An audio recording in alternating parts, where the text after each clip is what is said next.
evening. Today is May 8th, and this is The View with Catherine Chang. Today's topic is win and lose. Taiwan wins and the failure of KMT's meme. First, Taiwan wins. Will Taiwan's ally, Paraguay, turn away from Taiwan and establish a relationship with China? The answer is no.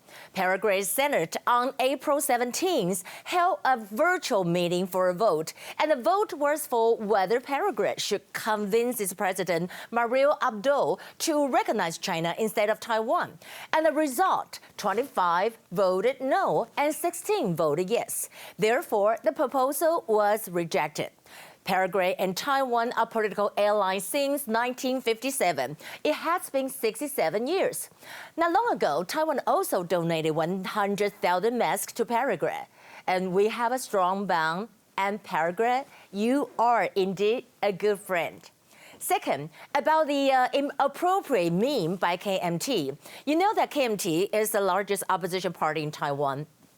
And now KMT's Han Kuo-yu, who is the Kaohsiung mayor now, is going to face a recall vote on June 6. But at this crucial moment, KMT made a deadly mistake. KMT posted a meme to criticize the financial relief policy because it requires photocopies of documents. KMT's digital technology office posted a meme that is a lady sitting on a copy machine. And the words on the side said, "You want to see my income, so I need to make a copy of myself." Oh my God, this is vulgar and also sexual discrimination. Chief of KMT's Digital Technology Office, Jian Qingyou, however, apologized and denied. My thoughts are, first, it is out of good intention to provide financial aids to people in need, and also for people needed. Maybe it is complicated at the beginning, but the government is working hard to simplify the process. And it is also, you can criticize it, but it is really inappropriate to use sexual hint. Second, KMT once ruled for a long time in Taiwan, and it is disappointing to see them posting this. Third, we can really observe is that the results of the recall vote of Han Kuo-yu on June 6 and the major election on the 2022, and also the presidential election in 2024. So no matter KMT wins or loses, I think KMT already lost the game. And here are the top stories. Today we have 0 confirmed cases.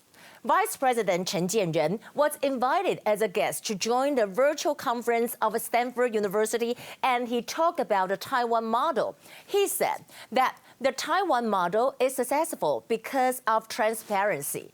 You know that transparency is very important. But in the opposite, China punished the whistleblowers. So I absolutely agree with Chen Jianren. Remember yesterday, we talked about how WHO legal counsel Derek Walton said during the press briefing that the involvement, if any, of observers from Taiwan, China, at this assembly is questioned for the 194 members of WHO.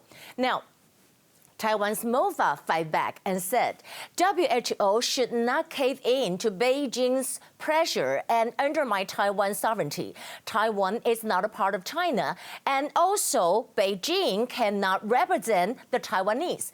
And she also said China has no right to represent the 23 million people of Taiwan in international organizations.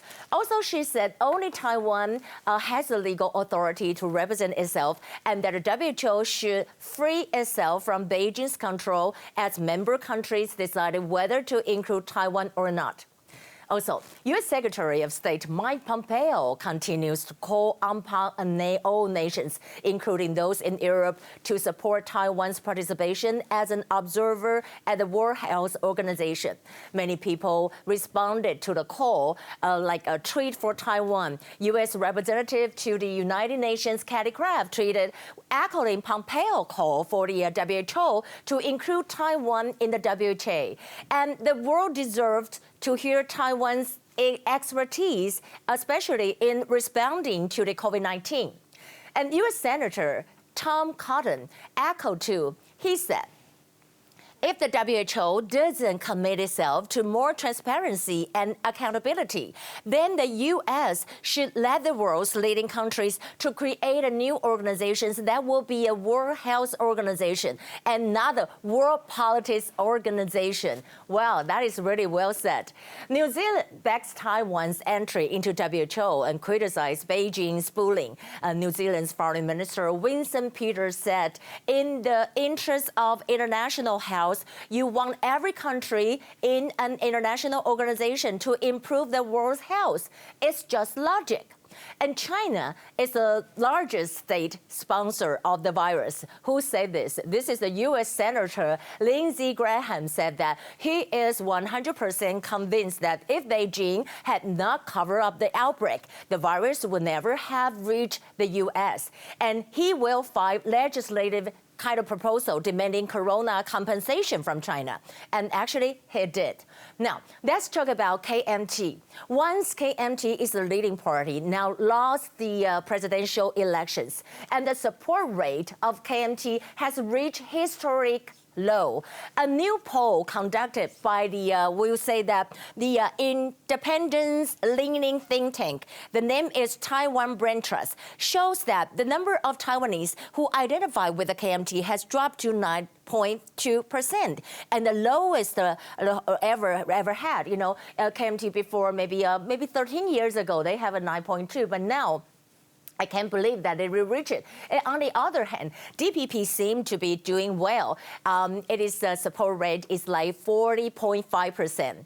And also today, a big issue in Taiwan, President Tsai announces the reappointment of Su Chang as a premier. And President Tsai Ing-wen said, she said, Su's achievements as premier were clear for all of us to see and would invite Su to again serve as premier and continue to fight for Taiwan. Well, in the end, I want to talk about a baseball game tonight. You know, 1,000 fans entered a baseball game in Xinjiang, Taipei County, and it is the first in the world. And CCC head Chen Shizhong was there too. Well, this is what a reporter interviewed him, and he said something about, well, I'm very happy to be here. You know, that Chen Shizhong said that he did not plan to do the first pitch. Many people thought that it was because of his backache. But actually, he said, no, I don't have a backache, but I'm afraid that if I do the pitch, I will have one. This is what we said. If Chen Shizhong did the first pitch, it will be like this. Okay, that will be the show for tonight. But in the end, I know tomorrow is a Mother's Day.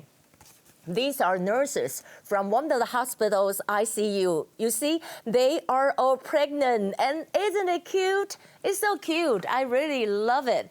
Tomorrow is the Mother's Day, and I wish you all have a happy Mother's Day. I'm Catherine Chang. I'll see you next Monday.